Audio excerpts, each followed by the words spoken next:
And welcome to another episode of My Idaho Friends. I am your host, still, Jaime Lima. And today, oh boy, do we have a treat for all of you, Idaho. And by all of you, I mean all 10 of you. Thank you for tuning in yet again. We very much appreciate that. As always, before we get started, mad props and mad shout outs to Argos Productions.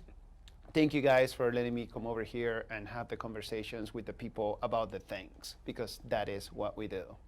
Today, we get to have a chat with my friend, Heather Meuleman. I said it right this time. No, fudge. It's okay. Most people say it Meuleman. Meuleman. Why couldn't Joe have a better last name? I think it's just fine. It was like the E silent and English as a second language kicks in. I'm sorry. Heather. It's Belgian. It's Belgian? Yeah. Yeah. To see, I should have had it right. So thank you for being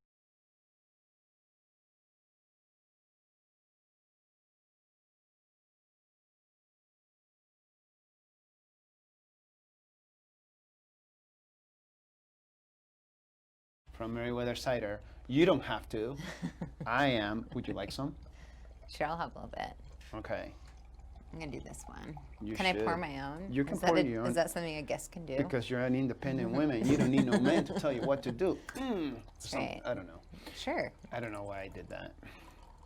But yeah. See? There you go. Cheers, friend, and thank you for making time for us. Thanks for having me. Very much appreciate you. Bomb as delicious, as usual. Heather, Jaime. are you ready? Jaime. If you're going to say my name wrong, that is fair. Yeah, Jaime. Yeah, it's one of the whitest states in the union, so I cannot expect people to get it right. So yeah, it does not offend me. Jaime is fine too, but it is Jaime. I know. I know you know. How did we end up, and by we, I'm just kind of like making myself part of your story because I like to make everything about me. How did you end up involved with the Peregrine Fund and the World Center for Birds of Prey here in Idaho, which is directly tied to the Peregrine Fund? Well, through fairly classic channel, I applied for a job. What? Yeah. Oh, I should try that sometime. Yeah, it's great. This interview is over. Thank you all for watching. No. So I have been working with nonprofits all across the United States for, I guess, a little over 18 years. I kind of want to stop counting before I get to 20, but I might be at 20 at this point. So I've been doing work in development and outreach and strategy and finance, and I've had jobs in just about every type of office you can have in a nonprofit. And I started working in nonprofits before I went back to school, but I studied community development at Portland State University. Okay. And that is a program that's kind of specifically designed to do community development, which is a huge part of the nonprofit mission. So I work for organizations that stem from transportation to very high-level dance to special education, and now I'm working in environmental work. Wow. Yeah. I like it. Just like that. Did you know when we were kids that's something that you were going to be involved? Because it seemed to me like, or days of Boise High School. What did it seem like to you? It just seemed to me like, I don't know, that you were going to be the lead singer for a death metal band. But here we are. Yeah, I fooled everybody. Yes. Was it all the orchestra? Yeah, it was all the orchestra. Yeah. So I don't know. Both my parents are journalists. I like to say, I hope my dad's watching, the two straightest people to come out of Humboldt State University. But they have a great journalism school there, and I think our dinner conversations around the dinner table probably looked a little bit different than a lot of people's. I mean, it was talking about the Cold War and, what was the news of the day. So I kind of grew up in an environment where I had a pretty keen understanding of social issues. Mm-hmm. And I don't know, just always resonated with me. If I could support myself and also, give back, if there was I feel like the nonprofit sector offers a really good synergy of That's those awesome. two. So I guess you could say that your parents are kind of like not disappointed completely at you. No, hopefully Okay. not. I am drinking on television. As you should. Cheers. So I had worked in environmental nonprofit work back in DC. I was actually in DC over 9/11, but that's a totally different story. But I was there for environmental work there, and that always resonated with me. And having the opportunity to come back and have an impact on something, a mission that served me as a kid, right? I mean, did you do field trips at the World Center for Birds of Prey when you were a kid? Do you remember? Not when I was a child. Not when you were a child. Not when I was a child. Yeah, you went on a field trip with me as an adult. As an adult, and that was my very first time. Yeah, that's Thank right. you. Thank you for the extra access. The littlest nugget, my oldest son, Yeah. he's just nugget now because he's not the littlest, but yeah, that was great. I didn't know there were so many effing birds there. Yeah. And There's a they're lot. gigantic, and then there's tiny ones, and they all look like my son, like he was dinner. Yeah. It was pretty amazing and scary at the same time. It wasn't scary. It was just Well, there's a good barrier between the two of you, but Yeah. and all of our education birds. I think we have 20. We might be up to 28. We just got a new barn owl up at the center, and we just got we call him a baby peregrine, but I guess he's raptors grow to be adults looking very quickly, so you wouldn't necessarily, you think of a baby and you think of a little puffball, right. but like owls are full grown by 6 months. Right. So it just nature. Yeah. So I ended up at the World Center. They were looking for someone who had some experience with education and wanted to take on a really exciting project, which was to renovate the campus up at the World Center, because it's been pretty much the same for 25 years. And so here I am. Here you are. We're gonna come back to the World Center of Birds of Prey. Okay. But you clearly do not know me very well if you tell me that you were in DC during 9/11, and then I'm not gonna ask you about that. So you have clearly lost your ever-loving mind. Well, Allow me to drink so I can ask you the question. okay. It's a very entertaining story. I'm sorry, Mom and Dad. That's the best way to introduce a story. And not to make it. I mean, it's a very sad and impactful, and geez, I mean, whatever other adjective you want to use, to describe that moment. And I remember it very clearly. I was sitting in front of the TV. I had just gotten a temp job working at just one random storehouse for just documents, which at the time I didn't know that was a thing. I was like, here's just the same way you go and rent a place where you can store your thing, your storage. There's storage for just documents, and they have these gigantic industrial size shredder. And I was just eating my cereal, watching the telly, and I see the first plane crash. The first building goes down, and I'm just like, okay, well, I don't know what movie this is, but this is not what I want to watch. And of course, it was the news, but it was just kind of odd. And then every channel's got it. And then a little bit later, it starts dawning on me that that's exactly what I'm looking at. And I was like, this is happening right now. And I'm just kind of pause eating my Cocoa Puffs. I remember that actually it was Cocoa Puffs. And then the second plane strikes, and I just dropped my spoon. And that was I'll never forget it. And during that time, I was already talking to a recruiter about joining the military. But then when that happened, I just knew that that's what it was going to be for me. So just wanted to kind of sort of just paint that picture, because we forget that we're a little bit older now. Right. Well, thank you, Heather, or not. But there are people that have that in this country and all over the world. Younger generation that was born during the fire, that was born during that time, and have experienced nothing but a lifetime in, with us being at war with somebody or some sort of armed conflict. Anyway, enough about me. What was your experience like in DC during 9/11 while you were doing all the wonderful work that you do? Well, so I had 9/11 off from work. So on 9/10, I decided to go out and have a really good time, knowing that my boyfriend at the time was going into work the next morning. I did not make it up early at all, and I got woken up at, I don't know, 11:30 in the morning, shaking. And I woke up and he's like, these planes crashed into the buildings, like we've all been at work, everyone's going home, we don't know when we're going back. And I was like, shut up. Like, I am so tired of you messing with me. Like, this isn't even funny. And he's like, no, gotta go. And I don't think we had a TV in our house at the time.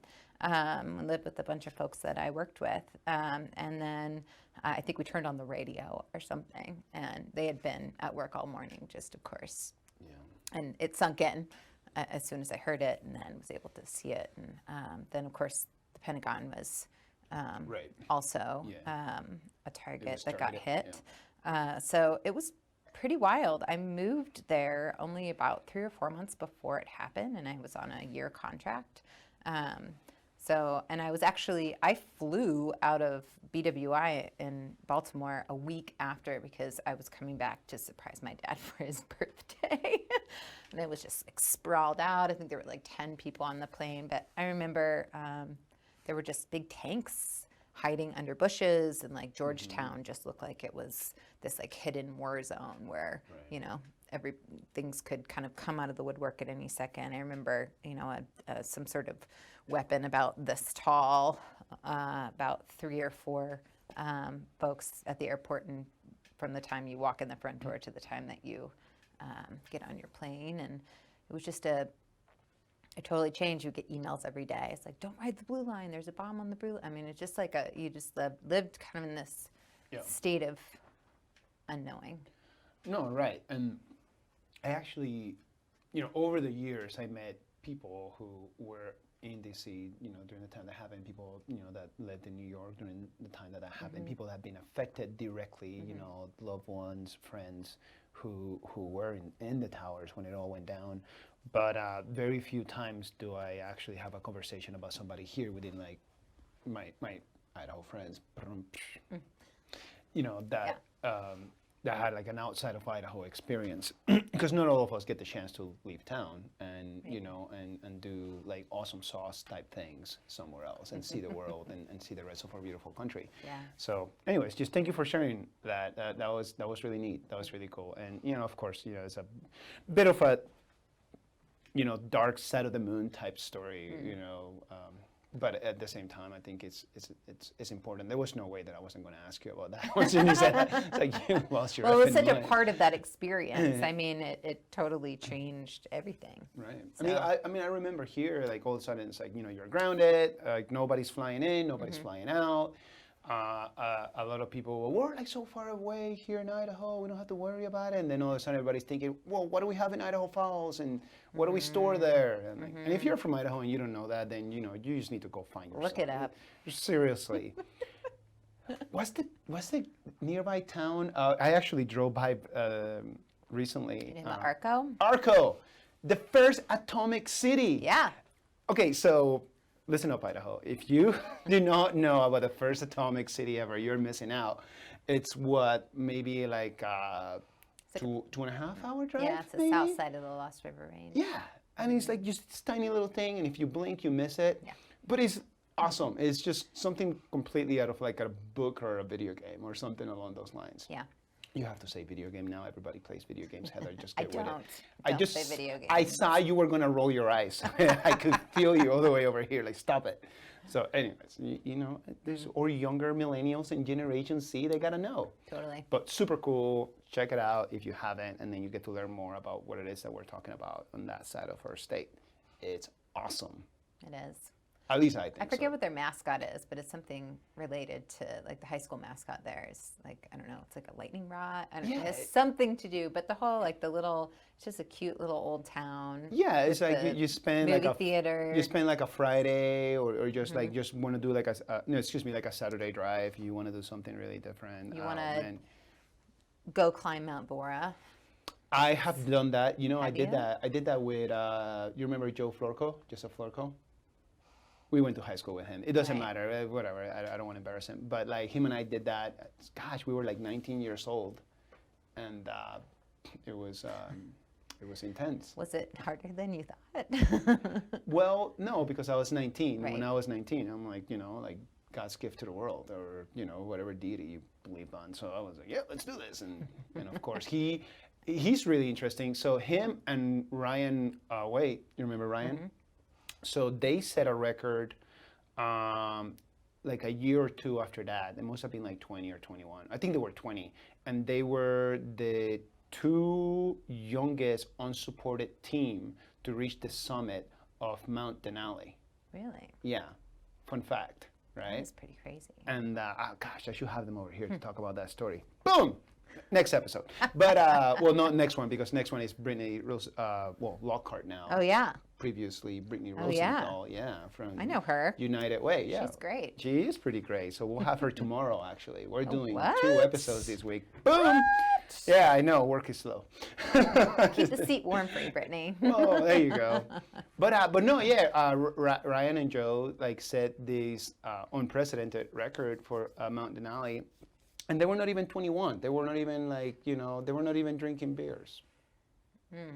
That sounds accurate. Yeah, that sounds accurate. And but at the time, if memory serves me correctly, which rarely does, there was a different team going up that it was all like it was all from Idaho, and it had to do with like raising funds for some other nonprofit. I'm gonna make an assumption that it was cancer. Cancer gets all the money, as they should. Not trying to make a fun out of that, but at the same time, I just know I just did. And I'm going to hell if there is The such Peregrine Fund will take a small piece of that pie. Thank you. There you go. But no, it was like these hugely like very well funded, very technical, like savvy climbers, and they took like this big group of people, this Up team, Denali. yeah, of Denali, and they ended up taking all of the spotlight. As they should, because they were raising money for a great cause. But at the same time, for me, being friends with Joe and Ryan, I'm like, you mother fire truckers, because that's how I talk. Boom! Keeping it classy today, Idaho. You're very effing welcome. Drink some cider. Someday we'll have sponsors. These are just my friends' businesses. Someday we'll monetize this somehow. So. Now that we got the 9/11 story out of the way and all the other rabbit holes and caveats, I do want to come back to the World Center of Birds of Prey. And I like saying that over and over because it really is the world, as in like the whole globe, like the whole, the whole planet.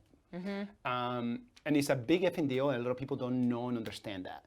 So can you please educate us? Just drop some knowledge on us. All right. Why people, well, first of all, from all over, but especially from Idaho, should be so effing proud of our center. Well, it reminds me of, I'm sure a lot of you locally saw the video and the pictures of the Peregrine Falcon that was on the front of the car downtown on Main Street, right? Nobody sent you that, I bet. I bet nobody was like, oh, Heather, did you see that there was a peregrine effing? I had no idea. There was a bird. No. This is your work. Well, what's frightening to me is that people do send it to me and then ask me like technical questions about it, for which I just ask people who know.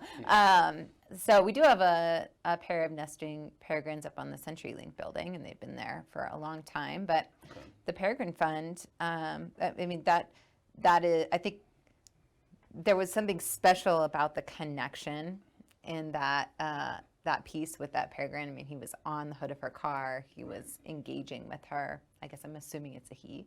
But very likely would not have been possible ever, because in 1970, the Peregrine Fund was born, and kind of prior to that, leading up to that, was a pretty keen understanding from scientists and falconers that this falconry bird, which, dropping knowledge, falconry is the sport of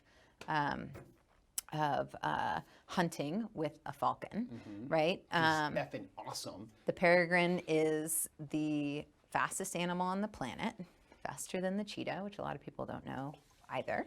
I didn't know, and I sure do now. Knowledge bangers here at My Idaho Friends. You're effing welcome, Idaho.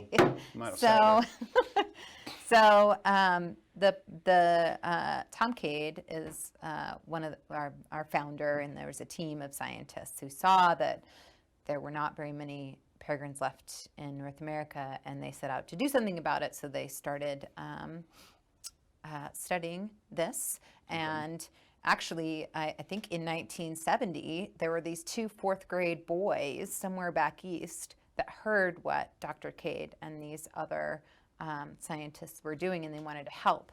So I think they went around their neighborhood, they asked people to give them money to help with this effort, and Tom Cade got a letter with like $4.50 worth of change in it, and a note that's actually on our timeline at the center that says we really wanted to do something. So we raised this money and we sent it to you, and we hope it goes. We wanted to go towards saving the peregrine falcon. And Tom Cade took that to the bank and he said, so I got this money and I have to deposit it. And they're like, well, you have to open an account. What do you want to call it? And they said, well, the Peregrine Fund. So 1970, the Peregrine Fund is born. Over 30 years, an effort that was largely headquartered in Idaho. The Peregrine Fund moved to Idaho up at the end of South Cole Road in 1984, and raised and released over 4,000 peregrine falcons into landscapes across cities and across landscapes all over North America. And in 1999, it was and still considered to be the most successful conservation effort of all time, where the peregrine falcon was delisted from the U.S. endangered species list. So, gosh. I am a songwriter. I do get points for storytelling. No, yeah. Dude, as my grandfather would have said, fucking A right. That was awesome. That is just like, so, real grandpappy over here. So the Peregrine Fund learned a lot of really important lessons. I mean, I think when you think about recovering a species, I think it's easy to think like to not dive to that next level, right? And like, oh, it was recovered, really, but how, right? So it's really a story of collaboration, and that's what the Peregrine Fund does now in a much larger capacity. But it was identifying DDT. DDT was thinning eggshells, so there was a mortality issue. So working with partners across the flight path to make a difference. And so now, peregrine falcon, Mauritius kestrel, Madagascar, you can look at every continent except Antarctica, which doesn't have raptors. And we've worked, I think, in over 100 countries on behalf of over 65 species to use this kind of common sense community-based conservation approach to mitigate extinction, but also to help raptors thrive. And the headquarters is right here in Boise, Idaho, and it's because in large part because of the partnership and friendship between Dr. Cade, who was at Cornell Lab of Ornithology in upstate New York, and a man who, if you live in Idaho or know anything about Idaho, his name's Morley Nelson. And he really helped. He helped to facilitate enough land for us to come here and be part of, and bring all of our captive breeding facilities here. Yeah.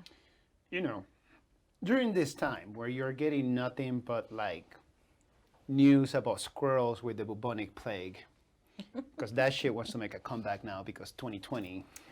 Yeah. 2020, you know, what was the quote for 2020? It's coming straight from Japan. Do not scream from your hearts. Is that a hashtag? I hope it is. It sure as fuck is. So you go to Japan, they open up a roller coaster, and there's a sign that says, "In order not to spread COVID-19, instead of screaming, scream from your heart." And because we live in a world of memes, which still pisses me off because it should be Mimi or Mimis, and I don't know, like, you know, as English as a second language, it just makes a lot more sense if it was called that. When you have a selfie with more than one person, I call it a wee wee. My kids think that's hilarious. I bet. You know, parent humor. Anyways, rabbit hole. Seriously, Idaho, if you wanted to have a feel good story, Yeah. Heather, thank you very effing much. Yeah. That was really good. And it does give us an idea of scale. A lot of people, whether they were born here in Idaho or they were transplanted into Idaho, you know, it's like, oh, this great town that we have, and now it's like, you know, one of the fastest growing cities, and we tell everybody we're full and all this other stuff. But, you know, there's something to be said about our identity, which is one of the reasons why I was compelled, you know, to do this. Mm-hmm. I mean, yeah, I like to look at myself, but not really, because I have watched out of how many episodes have we filmed, Erica? 15. This is 16. I have watched Sweet 2. 16. Sweet 16. You and I, Heather. Don't tell Joe. You're a good jelly. Effing Joe. I like your husband. He's a good dude. He's a great dude. But no, it really, you know, it's just little stories like this, which they're not little. I mean, they're significant, and they're really, truly, they're massive. As far as our identity as a state and as a community, as you know, what is it that we're a part of? And it's not just bad stuff, because there's just bad stuff going around everywhere right now. There's no shortage of it. And so I really appreciate you shedding some light into that.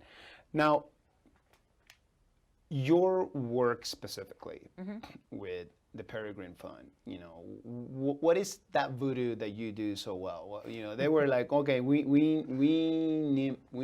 need Heather the Mule. The Meuleman. The Meuleman. Excuse me. That was rude. So I guess I'll kind of pick up where I left off and bring us forward to Do it. on the Idaho story. Yeah. Screw the question, right? Yeah, you do what you want. Your show, I guess. I guess it's your Idaho friends. No. Yeah. I'm kidding. It's so awkward. So 1984. Yeah. We moved to Idaho with some help from the state of Idaho, from the city of Boise, from some private landowners. We have 581 acres of land that was donated to us to make this happen. It's pretty baller. It's pretty amazing, and as Boise grows, right? I think it. Don't sell any of it. No, we're keeping it. It's rich oil barons from Texas. No, I don't know if it's oil-bearing land, but we're not going to find out. So then I think. I remember going on a field trip there before the World Center for Birds of Prey was actually, because the headquarters of the Peregrine Fund, it's the headquarters of the Peregrine Fund, the World Center for Birds of Prey, and the Archives of Falconry, which is the largest collection of the sport of falconry, maybe in the world. Which is so badass. It's so neat. It's so badass. It's so neat. It's badass. Yeah, it's really cool. Like you launch a freaking falcon at something, it kills it, and it brings it to you, and your dinner is served. After years and years and years of working with that bird. Yeah. Well, it's not that easy. Don't go out and throw birds at things. It's not like Game of Thrones where you have a crow and it's your familiar. Or whatever. No. It does take a lot of training. But I think that's an important distinction, right? So there are these 3 components. So in '84, we moved here. We're continuing. So Velma Morrison Center, you probably, if you live around here, you certainly know that name. But, you know, her and her family gifted so many wonderful things to this community. And she was very excited about opening an education component to to our headquarters. And I think like from what I have heard, kind of like, oh, Area 51 for birds. What's going up on the South Coal Hill? But this is back, in the very early 90s, and there was a very concerted effort on behalf of Velma and a number of folks to put an educational component. So the World Center for Birds of Prey opened its doors in 1994. And if you look at pictures of the World Center for Birds of Prey in 1994 and the World Center for Birds of Prey in 2020, I guarantee you there might be like a chair moved like 5 feet. So it served us well. We've had 1 million visitors come through there from all over the world. And, you look at TripAdvisor, you look at all of these ways that you can respond to a visit. I think for a long time, we were number 2 on TripAdvisor behind the Boise River, which I don't know how you compete with a river, which is a pretty amazing asset to this valley. Yeah, because it goes through the whole city. Right, exactly. Which is awesome. What other city does that? Not many. Well, and is your river clean? Suck it, whatever other city. Yeah, Anyway. well, we did a lot of work.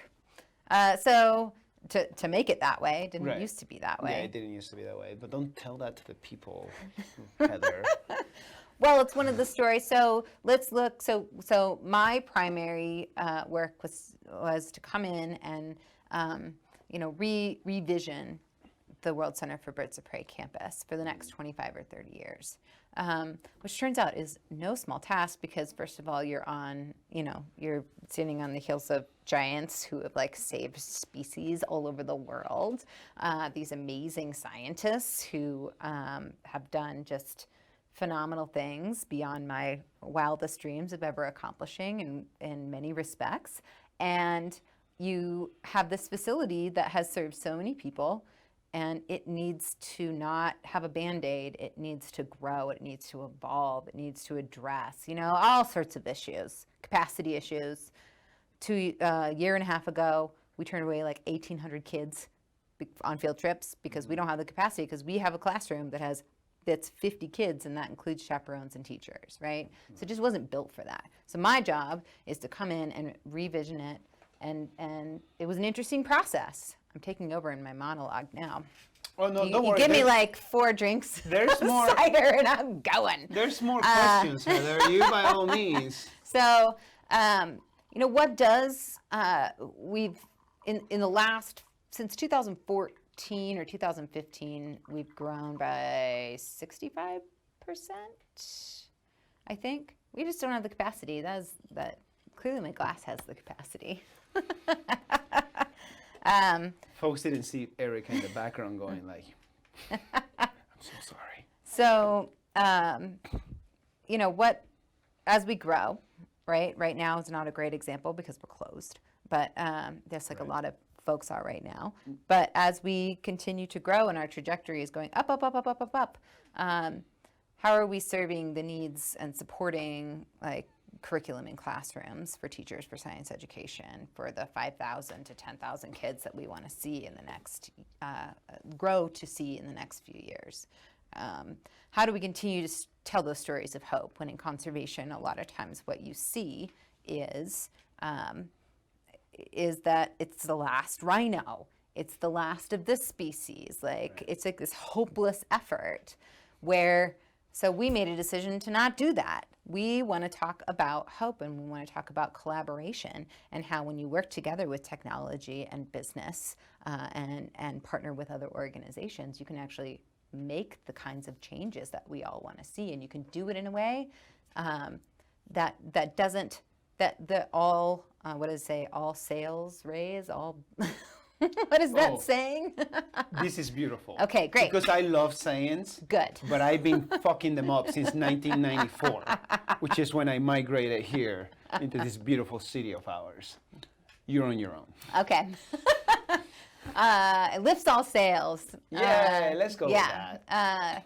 So a bald eagle exhibit that talks about all the conservation efforts of people on the Boise River for the last few decades that have helped it become this beautiful place that's filled with the natural world, and raptors love to be there. I can't tell you how many people have sent me pictures of Cooper's hawks in the last month and a half, and it's awesome. They're, it's like they're kids. It's the moment. It's those little moments where you see nature in a way that you don't think that you're going to. And it's one of the beautiful things about where we live. Anyway, it's about hope. So really, if you want to get down to it, I'm building like the next generation of kids in our community that understands how conservation can be a true partnership. Right. That's what the center is going to be, and we're going to do that through exhibits. We've got hawk exhibit and a couple of eagle exhibits, a peregrine falcon exhibit, 2 incredible outdoor and indoor classroom spaces, a new welcome center, all these things to contribute to sharing not only the history here in Idaho, but the breadth and depth of that work around the world. Absolutely. Gosh. So don't tell a fart joke now.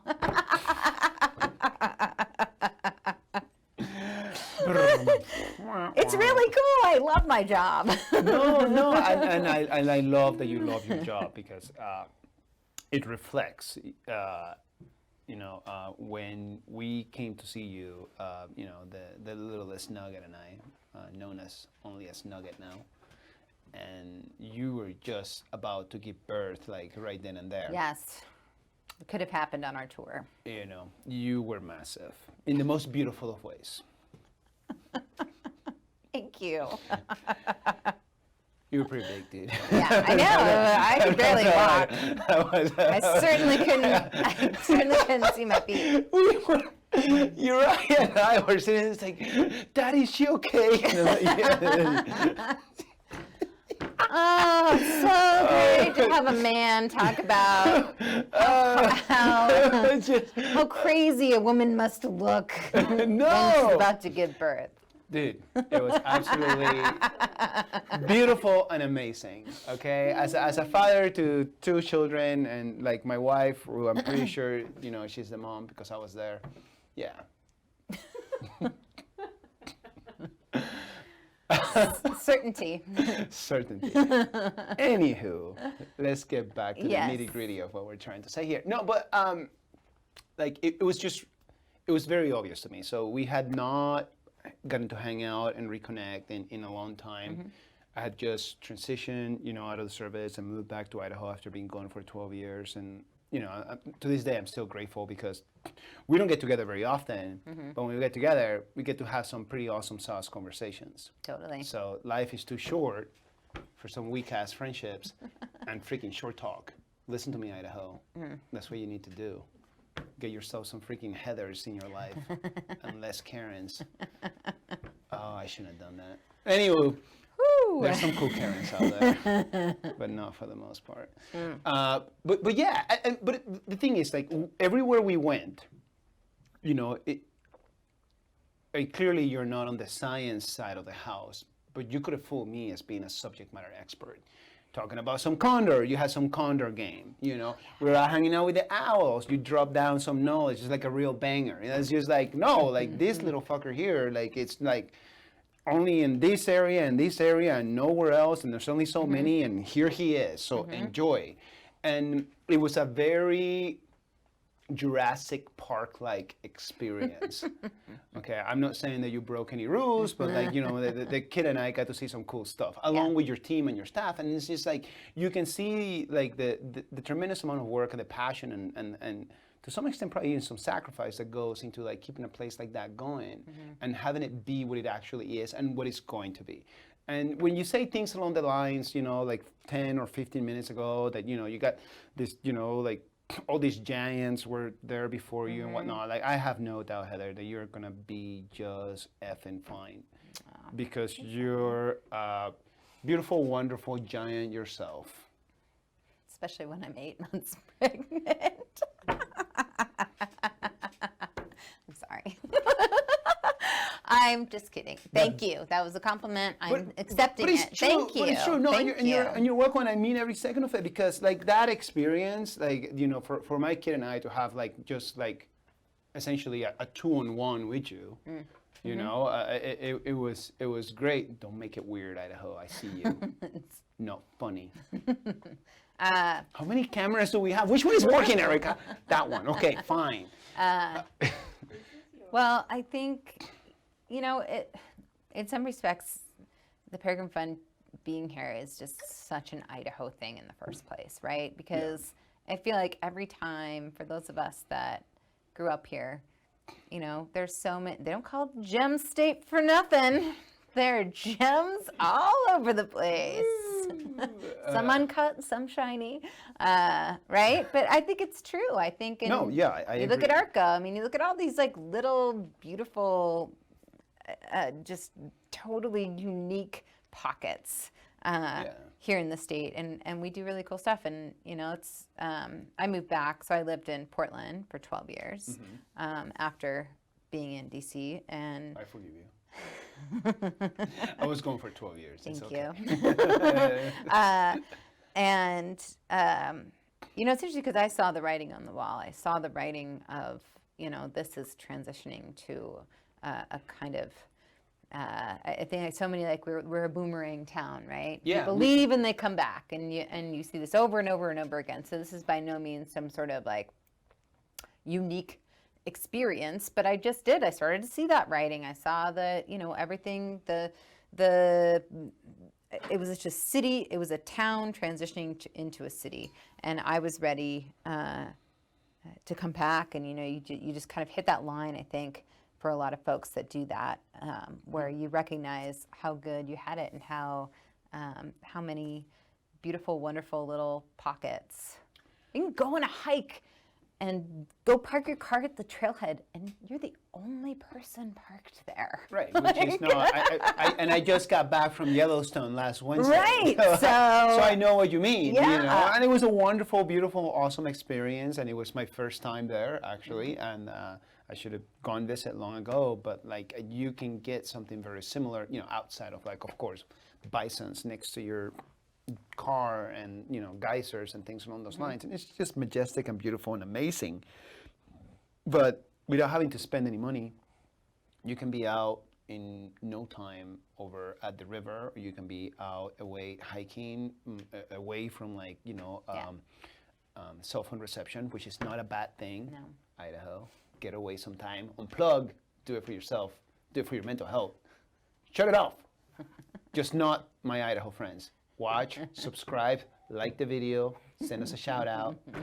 Thank you. But yeah, it's just, I mean, it's wonderful. You know, if you're a fisherman, if you're a hunter, you don't have to go that far away. You can be fishing within 15 minutes from the heart of Boise. You can be actually hunting within 35 minutes, you know, from the heart of Boise. If you want to snowboard or ski during the winter, then 45 minutes to like an hour and a half. If all of a sudden you want to go river rafting, whoa, we got rivers, bitch. Like we just have it all. Like Right. like we really do. And if you're an outdoors person, I mean, gosh, you remember Kelly Taffer? I was visiting him over the 4th of July, and like, you know, like just reminiscing of like, my gosh, like he took me fly fishing, all right, like years ago, and I didn't understand where I was actually standing and what I was doing, Right. you know, because I think fishing is just about the most boring thing ever. But I still did it because he matters to me, and I was appreciated like going on this hike, and I was like, shouldn't we have a gun? Because I'm pretty sure I saw a bear. Whatever. But anyway, we're out there fly fishing, and I didn't realize until later when I went back.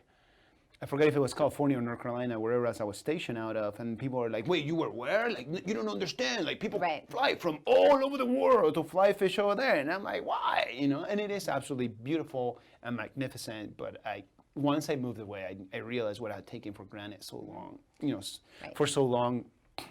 And, you know, I have great friends, you know, that I get to visit, like in San Diego or like in Vegas, or like, you know, also like all the crew down in North Carolina and Florida and everything in between, you know, and like, and at the end of the day, I just knew that, again, like just like you mentioned, that boomerang, it's just, we were just going to come back here. There's something very wholesome. We have our challenges.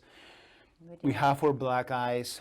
We have a lot of things that we can definitely do better, and golly, especially, you know, during this climate, and we're not going to go into that, but like, it's just really at the end of the day, just having the ability to just take a step back just unplug, take a breath, look around, and see how awesome and how beautiful it is here, and how good we have it.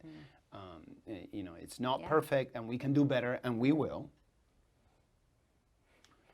But keep fighting the good fight. Right. Fighters. I have a question.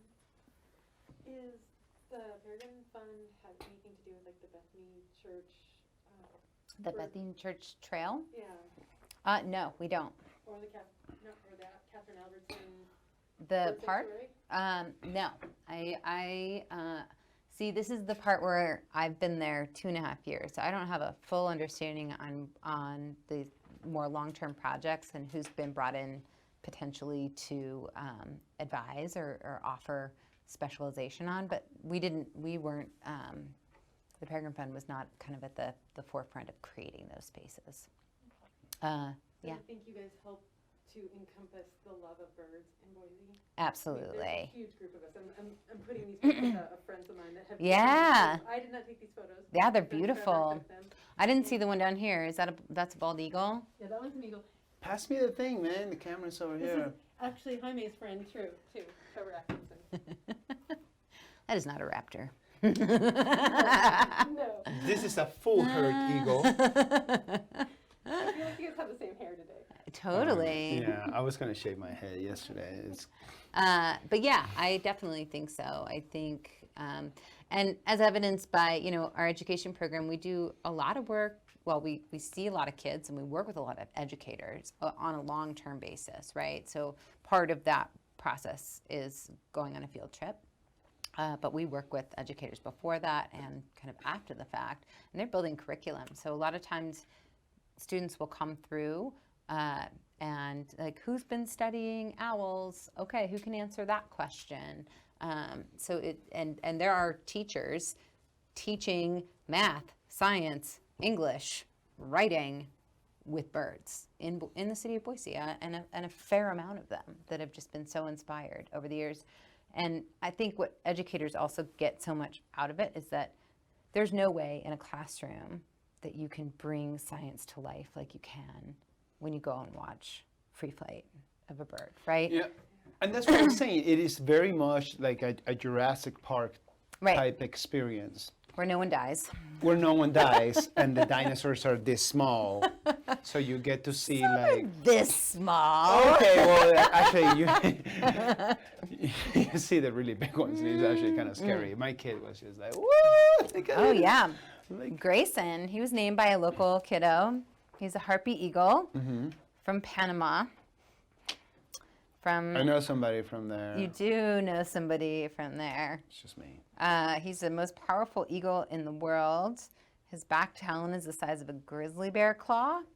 And his regular diet is catching and consuming monkeys and sloths.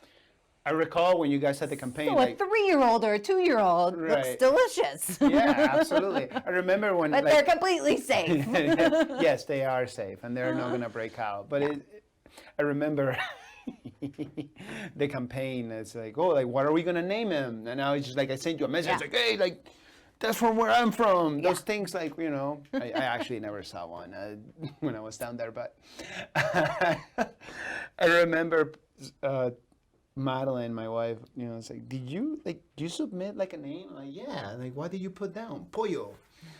Because why not? Because why not? Because why not? Okay. The most powerful eagle in the world should be called a chicken. I just figure, like, in my mind's eye, I'm the only Panamanian in the Yeah. whole state of Idaho. There's Oh, actually yeah. like 17 there of us. should probably There's there probably 17 are of us, others, but I would like to think at least I'm the best known, maybe, because, like 3 people watch this show. The numbers go down the longer we talk, the longer I talk. But no, I just think it's awesome and it's wonderful. The work that you guys do, you and your team and everybody else involved in every aspect of, just like maintaining the place and like growing the place and the awareness and the education and the funding, it's pretty awesome. We're going to be transitioning to a few things, so there's going to be more questions for you, but we're going to transition out of the birds of prey. What? I know, because there's so much more. You're a big ass onion, Heather, and I'm peeling that son of a gun one question at a time. I got you, girl. Can I tell you one more thing before we transition? We're not transitioning yet, but you can tell me one more thing. I Okay. just think that you're going to tell me something that I'm going to ask you. No, I don't think you are. Okay, let's see it. So it's super cool. So as part of rethinking about how we educate kids for the next few decades, Yeah. this indoor classroom, I'm going to give a shout out to Power Engineers and it. Power Foundation, because they have made this classroom possible, along with Laura Moore Cunningham Foundation and a few other amazing people. So I told you the classroom fit 50 people before. Yeah. This new classroom fits 120 people, which just by virtue of, even if we didn't have any more field trips, schedule any more field trips, we would be increasing our capacity by like 20%. So this classroom, it's called the Power Global STEM Classroom. And we are finally at a point where we're able to leverage technology like this, like Zoom, like all of these things that are kind of in our social world right now, and be able to bring curriculum that I think is unique, certainly in the Valley, and maybe beyond that, where we're going to be able to have live conversations with Hernan Vargas, who runs the Andean Condor program out of Quito, Ecuador.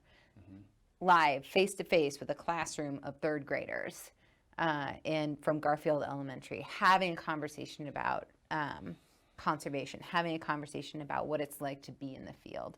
And Brittany may touch on this tomorrow, but I know Nora's a big advocate and always is of that exposure point, right? And so what does it mean to be a raptor biologist? What does it mean to work in the field? And maybe you end up in anthropology, or you end up in any of these other fields. Right. But until you have that exposure point, and you get to learn something about some place that many, if not most, if not all of those kids may never even go, right? So we're bringing this whole global approach, global field trip experience for kids moving forward, which I think is just going to absolutely revolutionize the way that we inspire kids to be scientists. I think it's really cool. Yeah. So that's my... Good. No, that's an excellent plug. And you are correct. I wasn't going to ask you about that. Yeah, I know.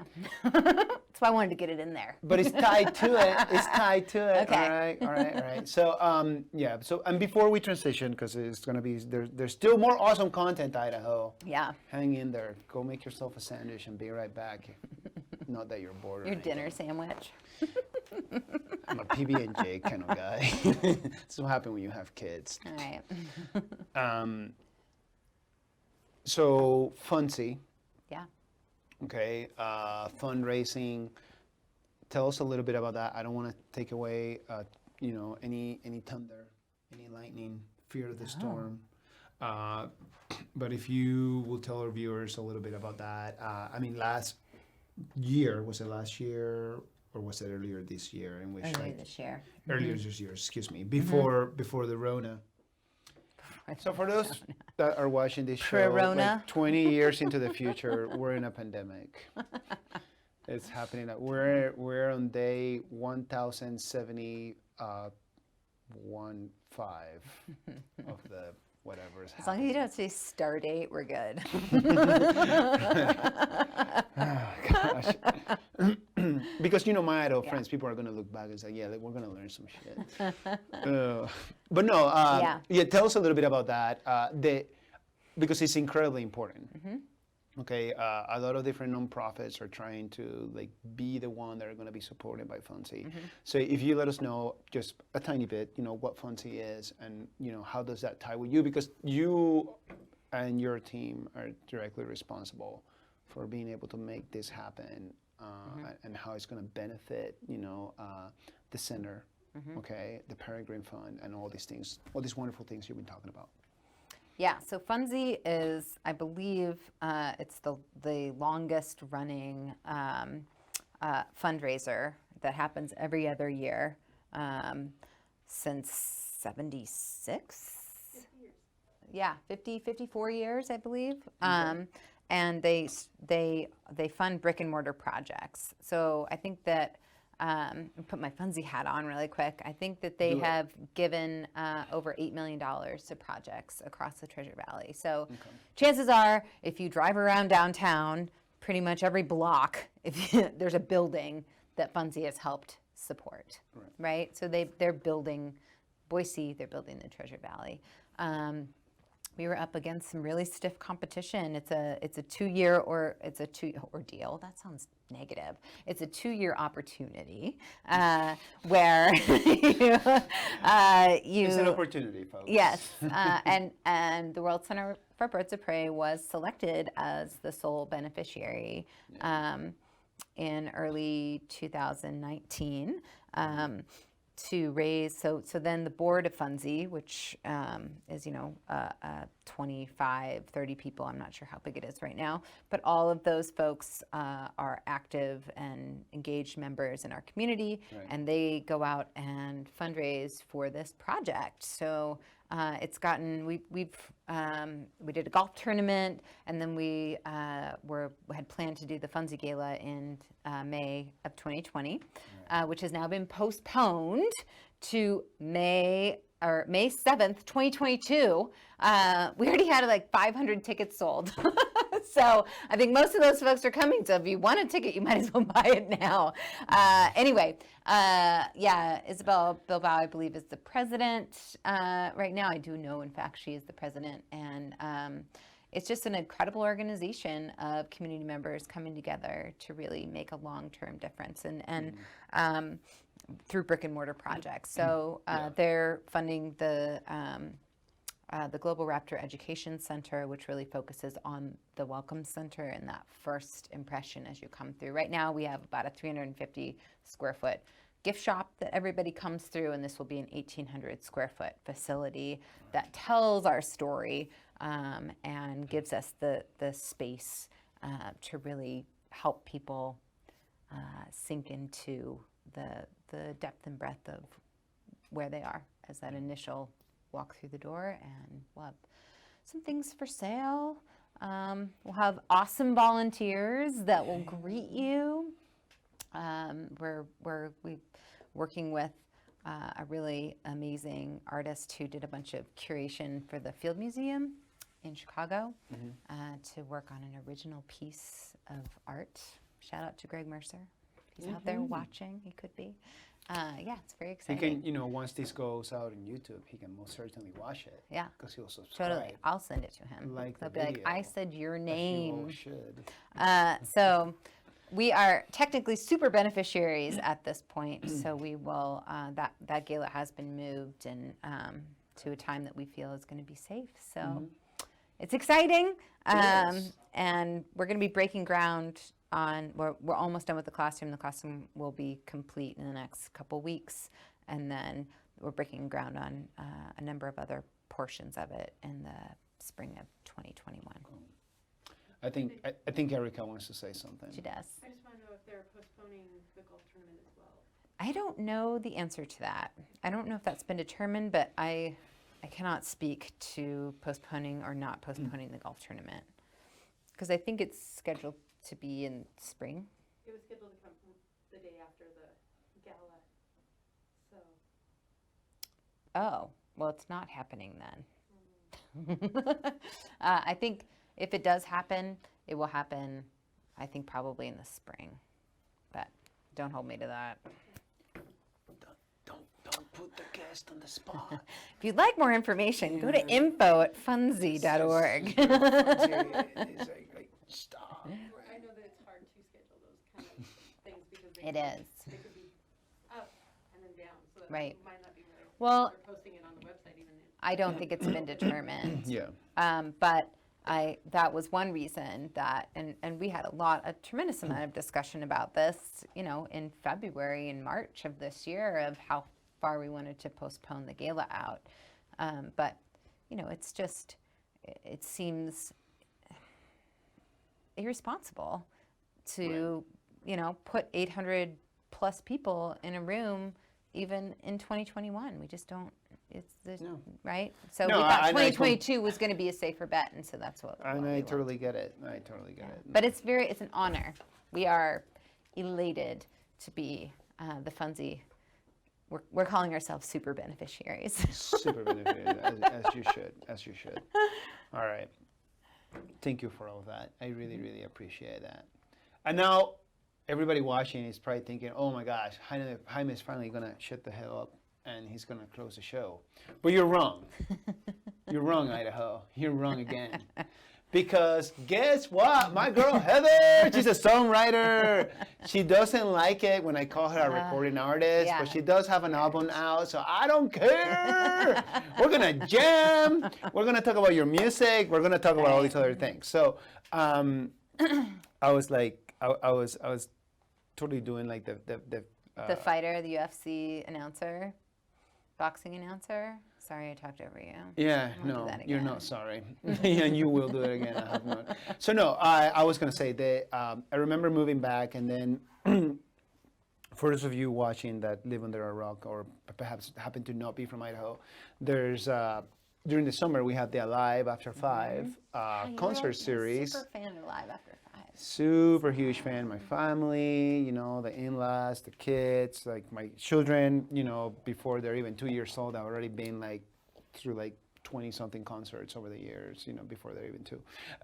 Anywho, and up there you are playing your instrument. Is it a violin? Mm-hmm. Okay, it's not a viola. Okay, no. good.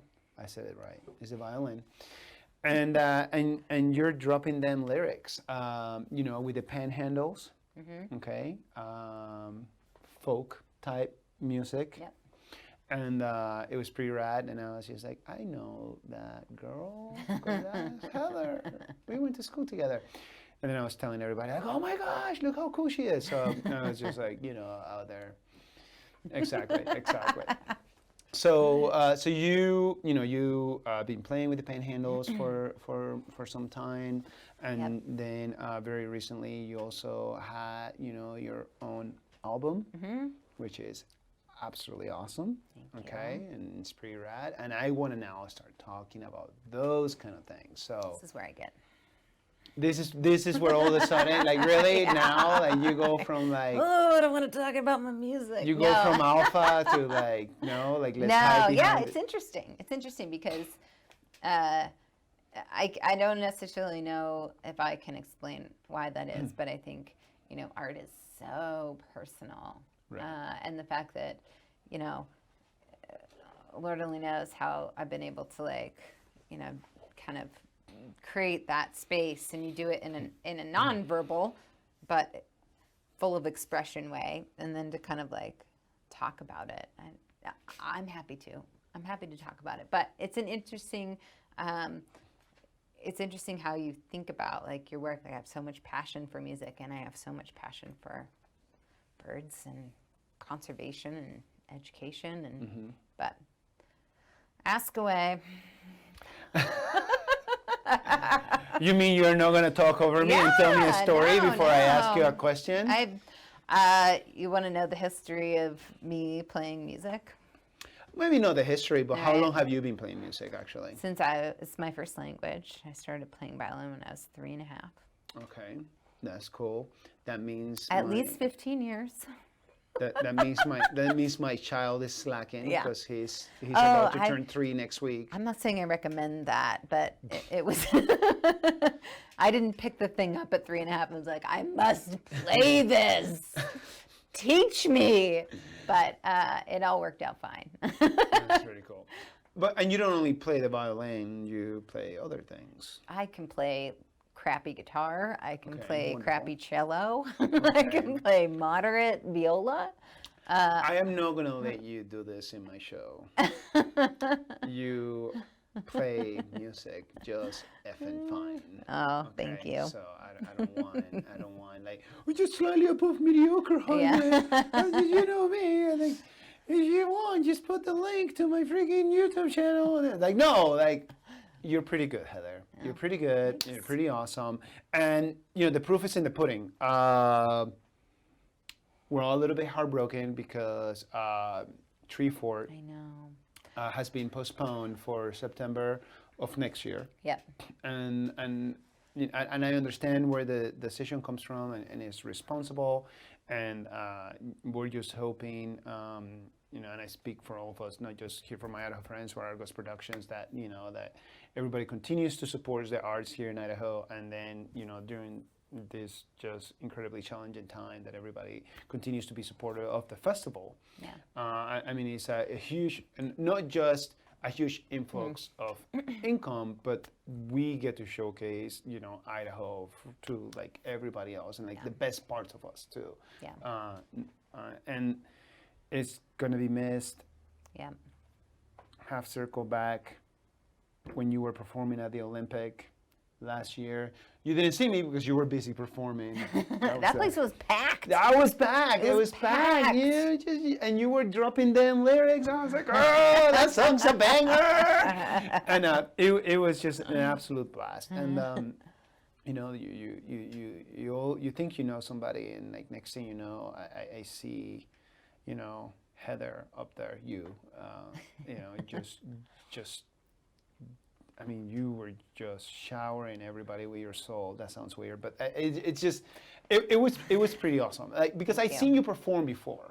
I've seen you perform live before a number of times with the Panhandles, and it's always been great. You guys, you're opening act for whoever, and like a crowd favorite or a Live After Five. So for those of you that don't know what a Live After Five is, during the summer, the Boise Downtown Association, shout out to Curly May. Curly May, whoop! She makes everything happen. Love that woman. For the Boise Downtown Association. I love her too. She's absolutely awesome. We need to have her on the show. She organizes this summer concert series, and every Wednesday, starting around 5:30. Well, yeah, Alive After 5. Alive After 5. Yes, thank you, Heather. I think it goes 5 to 8. Yeah, 5 to 8, and it's amazing. I mean, the sun doesn't go down to like 10:30, 10:45 at night because we're in Idaho during the summer. No, anyways, yeah, coming back, focus. Yes. Awesome concert series. You're a big part of that. Panhandles are a big part of that. But to see you perform at Treefort was next level. I loved it. That was next level. Thank you. Okay. So I guess tell us a little bit about currently what you're working on. I want to hear a little bit about your album. I want to hear a little bit about the work that you're doing, because you've been playing with the Panhandles now for a hot minute. And I want to know, what else we get to look forward to as far as your music. Well, those are a lot of questions. Where shall I begin? I have been playing with the Panhandles for about 3 years, in a few iterations. Currently, it's Ty Clayton, who plays mandolin and guitar and sings songs. Dave Henry, who also plays in the Billy Goats with Jonathan Warren, and he plays cello and sings songs and plays guitar. And then Bennett Barr, who slaps. He hates it when we say that he plays the bongos, because he plays the djembe, but everyone says, "Who's that bongo guy?" Do you know Bennett? He plays the bongos. Do you know he's my neighbor? Yes, I did know that. Okay, I already told you that. Okay, I'll shut up. And I've known Bennett for years and years. Bennett from This is, see, my tangent stories. I've known, so Bennett and Bennett Barr and Eric Gilbert used to work at the Moscow Co-op together. So I met them both when they worked at the Moscow Co-op when I went to U of I many years ago. Anyway, I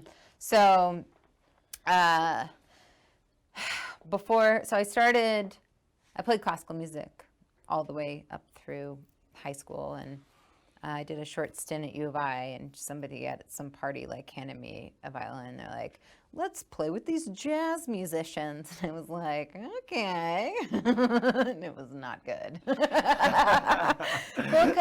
Well, it's interesting because over the years, really talented people that have come out. I mean, I came out of the Boise High School music program, right? I mean, it's a very very great program. Exceptional program. Yeah. That I've had conversations with friends that have come out of that, and they're like, "I literally couldn't improvise out of a paper bag," and I'm like, a principal player in an orchestra that is well known in North America, right? It's just a different skill set. So I spent a lot of time, I was determined, hung out with a lot of people playing Grateful Dead music and all that kind of stuff, and I just kind of got into which is a really great space for improvisation because the music is basically built off of it, and leveraging all the skills of Suzuki and being a kid and working off of the playing by ear and really like honing in on that skill. I spent many afternoons in my room in Portland listening to Ben Harper records, playing whole notes. And I kind of figured it out. You know, I think when you grow up with a classical training, it's hard to transition into like this free form.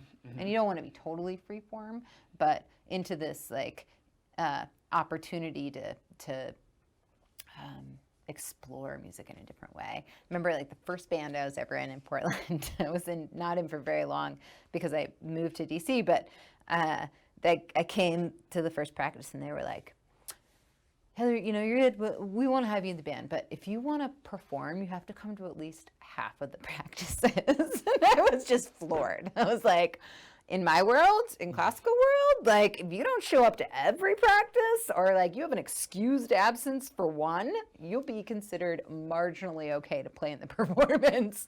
Like it's just a different way of looking at music, and I think it's so much more freeing, and I just really loved it, and I latched on to like, how can I find a voice in it? And I think over time, I've developed a voice that I'm pretty proud of. But violin's my instrument, right? Like, I've written songs on guitar kind of over the years, and my good friend, Jason Ringelstetter over at Tonic Room, recording and mastering studio, plug, he heard me play and sing one day, and he was like, you need to do more of that. You need to do more of that. And I think I just didn't have confidence in my voice and in like the songwriting process. It just seemed like I can write songs. When I close my eyes and just listen to something, I can, you know, play off of it. But to be able to stand in front of people, like there's a different conviction to me in like the monologue versus like supporting player number one, right? Yes. So I've grown into it at my own speed, and I'm really feel lucky to be playing with great people. I was playing before I moved back to Idaho. I was playing with some amazing musicians. I was in a band called the Jackalope Saints, and every person in that band, phenomenal monster player. And I think that, you know, those experiences being in that folk scene in Portland, that I've seen a lot of people stick with it and have really just skyrocketed. It makes my heart sing.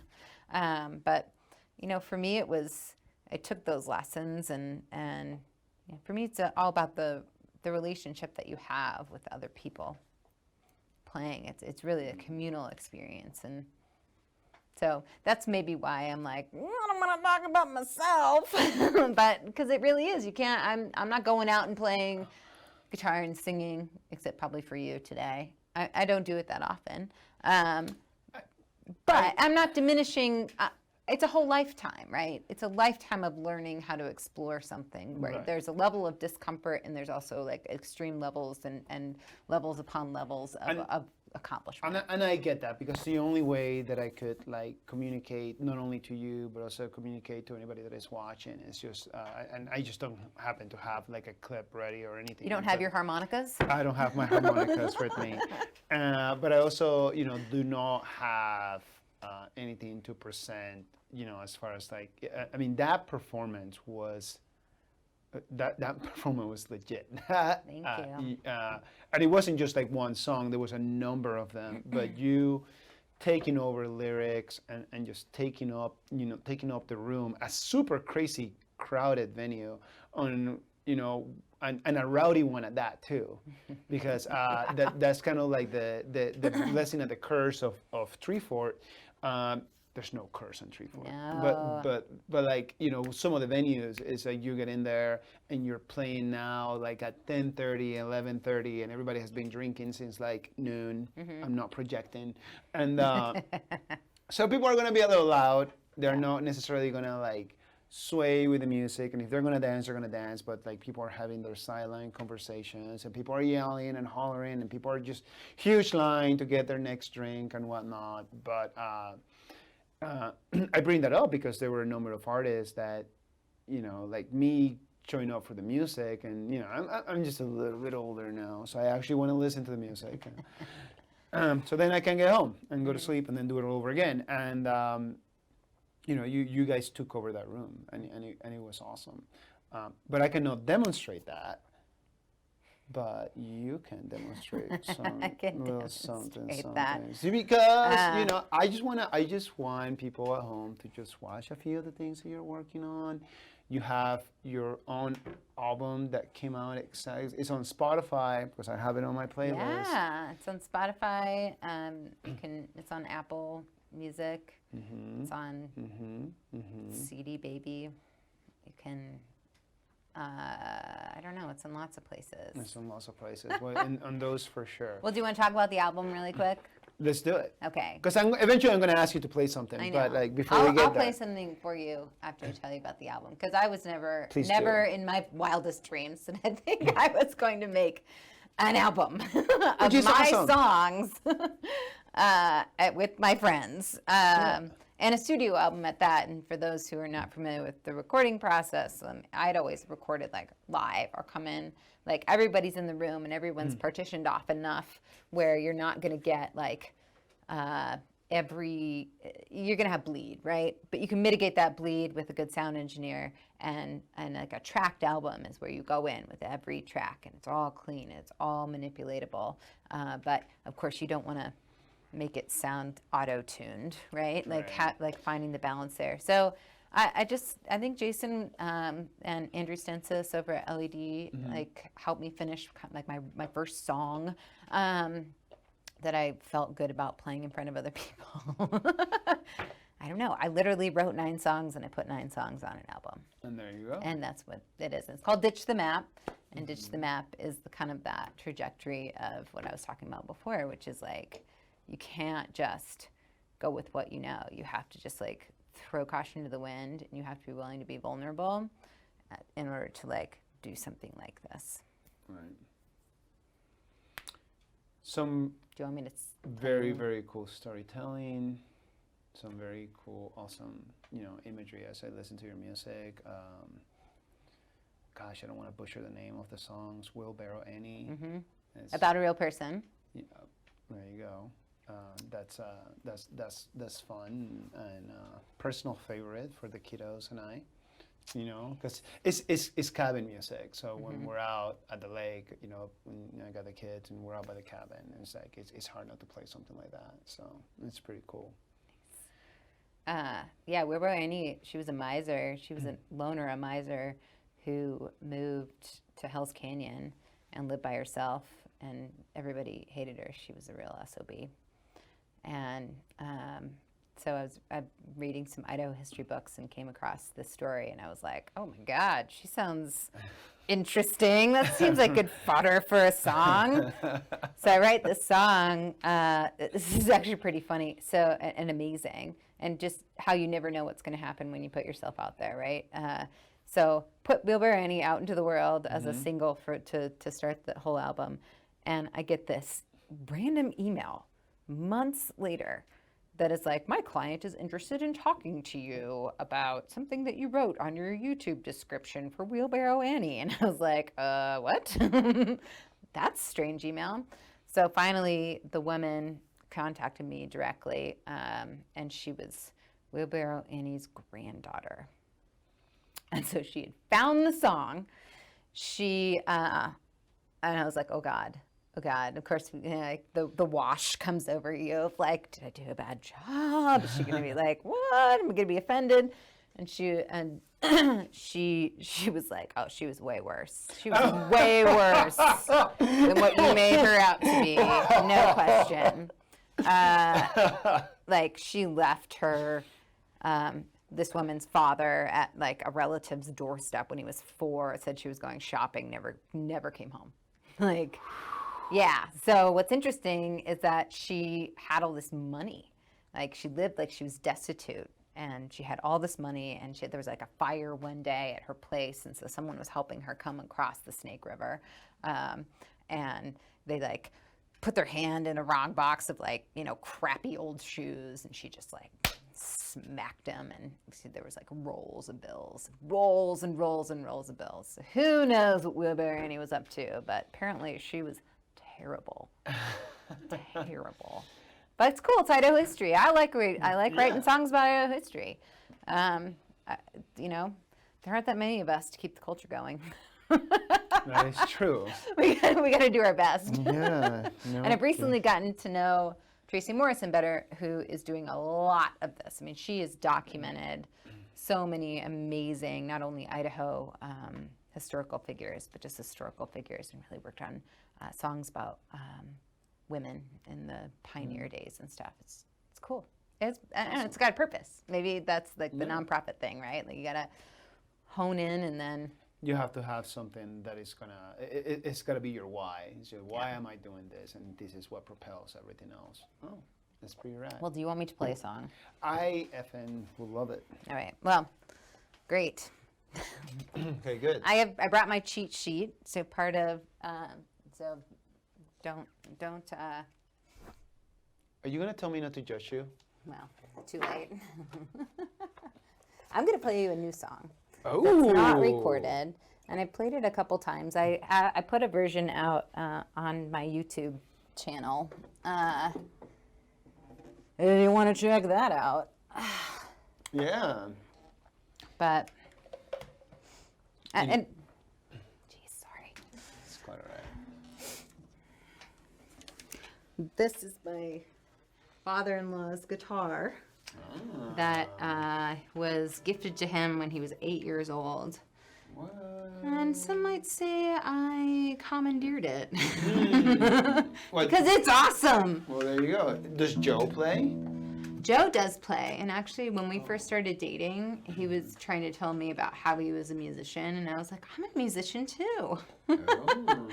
Joe plays bass. He learned taught himself how to play bass. He bought a banjo, learned a number of songs in 3 weeks. He's very good at learning instruments. That's amazing. He was in a cover band. All the heat in this room is really... Sorry. No, it's not very... You don't have to apologize. It was really cold when you got here. Yeah. Yeah, it was cold. She's very sensitive. You can keep talking over the droning. No, well, I'm You want. mesmerized right now. Well, no, I mean, I don't know. I don't know what to say now. I feel... Well, thank you for that compliment about Treefort. I love that show. Yeah, that was pretty baller. For whatever reason, I got Wu-Tang Clan playing in the back of my head, and it just doesn't make any sense. Well, I don't know any Wu-Tang Clan. Well, maybe someday On you should guitar. play some Wu-Tang Clan. If you got beef, then bring the ruckus. Wu-Tang Clan ain't nothing to fuck with. Anyways, no. Anyway, we're not gonna go there. But yes, so tuning the guitar. It was cold. That meant something. Erica knew it, so she's showing off over there because she knows about music and everything that is art. And I just, I'm gonna drink the rest of your cider. Good. That's what I'm gonna do. Some of it froze. That's my fault. You should be ashamed of yourself. Mea culpa. All right. So, yeah, this is a new song that I wrote, I don't know, 6 months ago, called Angels in My Head, and I thought it would be funny to write a song that sounds like the worst sappy love song, but is actually about something different, and then pair that with, just kind of when we look back, what are the things that we remember that give us purpose? So there's a dichotomy for you. There you go. It's called Angels in My Head, and I'm gonna have to just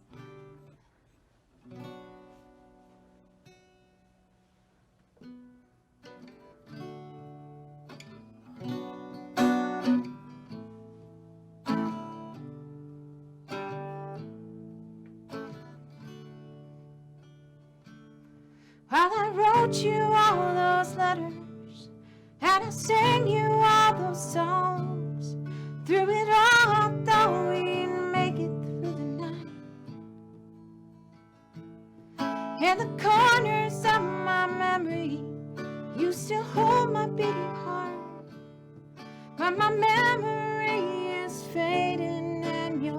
sentiments to show. It's the beauty I remember, 'cause the rest of it's too hard. Hope you carry what we shared into the dark. Falling apart, falling apart. Maybe all those angels are in my head. Maybe all those angels are in my head. Walked a million miles within you, grew up amongst your pines. Waterfalls cascaded through your valleys in my mind. We were all forever changing, you much slower than the rest. Forever making flowers in the low points of your chest, where the sun sets last and the shadows creep. Sawtooth Valley Mountains is where I sleep. Falling apart, falling apart. Maybe all those angels are in my head. Maybe all those angels are in my head. I remember all those angels in my head.